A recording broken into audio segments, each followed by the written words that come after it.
Hi everybody, this is Dan Lauer. I just wanted to do a quick little tutorial on the picker GUI that I customized to use with our characters on DA&D. This uses the abxPicker utility, which is available in high-end 3D, and I just sort of added the customization so we have it for all of our main characters.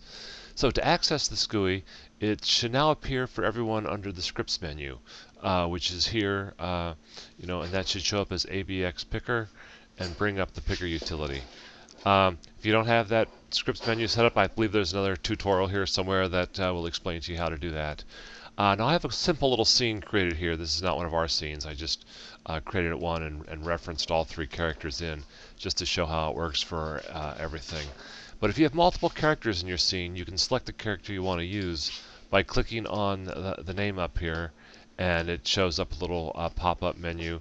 This is not a right click, this is just a normal left click, and it brings up Cupid, Death, Devil, and the appropriate, and it will change the picker to that. So basically what this is an alternative way to select the animation controls. I mean, you can still select the stuff right on the scene itself, but sometimes I find when you start getting into very tight poses, it's sometimes hard to get the exact control you want. So it's kind of a nice way to do it. So here's what we have here. For the most part, this should be fairly self-explanatory with little buttons adjacent to each of the controls. And now there are separate ways to pick both the IK and the FK controllers. And you can select the controllers even if they're not enabled. For example, right now I think I have IK everything set up. And I can select like the IK pelvis, and it shows, and I can see over in the scene here that it's selected. I can also select the FK pelvis, even though that's not visible right now because that's not the mode I'm in. So you got to be a little careful with that. But again, so this is fairly self-explanatory. We've got the IK wrist, the pull vector.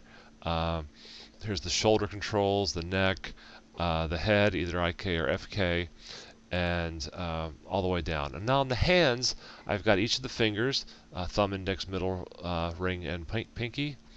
And next to that, there's also the little red IK item, and a little black box or gray box next to that. And what that's all about is that gives us a way to turn on and off the IK fingers. So you can see as I toggle that on and off, the IK finger comes on and off, and that controller gets available, and I can select that. I've also, for the hands, created a select all button, which basically selects all of the fingers at once. And that's kind of nice for, if you want to do a basic hand pose where you want to be manipulating multiple fingers at once, or also if you just want to set a hand pose and then freeze it, you can select it all and just hit the S key to set a key on each of those.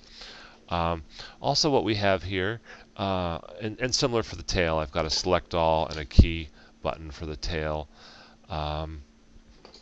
There's a control to turn all the control visibility on and off, and select the base control, things like that. Now here's a few special things I did. Up here at the top, I've got a group of selects and a group of keys, and this is for like the standard modes that I think people will usually work in.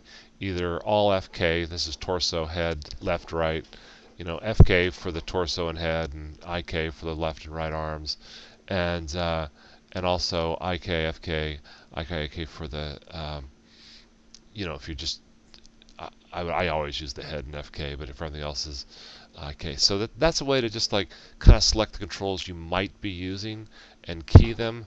It's just kind of, I find in the blocking stage, it's a nice way to just, once you set a pose, key all the controllers on that phase in the blocking.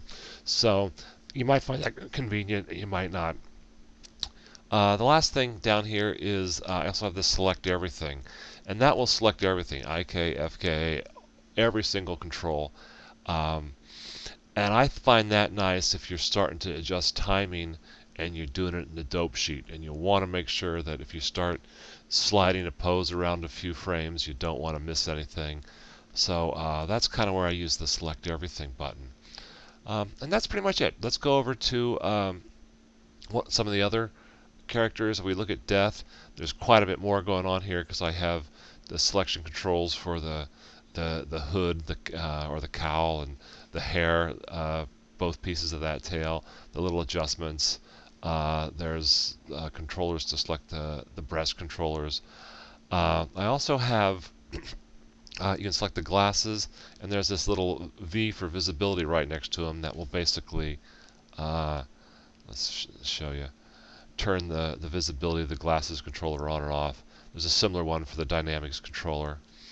Um, and pretty much the same thing with Devil. He's got like the sort of hair horns that are selectable. So these are set up customized for each one of those. Um, and that's pretty much all you would really need to know to get started with this. For those that are a little more advanced, you can read the help for actually how I set this up and how you can set it up. And just so you know, if there are things that you want to customize to this yourself and make changes, if you change that and add another control based on the instructions that are here in the help, and you save it back, if you do make a change, just so you know, and you've added a control of some type, and you want to add that, then this little save button comes on, and that will save it back to your scene file, even though this base picker information is saved in the referenced asset file. So this will change it for you. It'll add it for something if you want to do something special with it. For most animators, I would say you don't want to do this. You just want to use what's there and available to you. But in case you do want to play with it, you can do that, and that does get saved back to your scene file. It does not modify the original asset. So that's it. I hope it works. I'll try to follow the thread that this is posted on and the original thread that described the thought behind some of this, and try to answer anybody's questions if they should come up. Hope this helps. Thanks.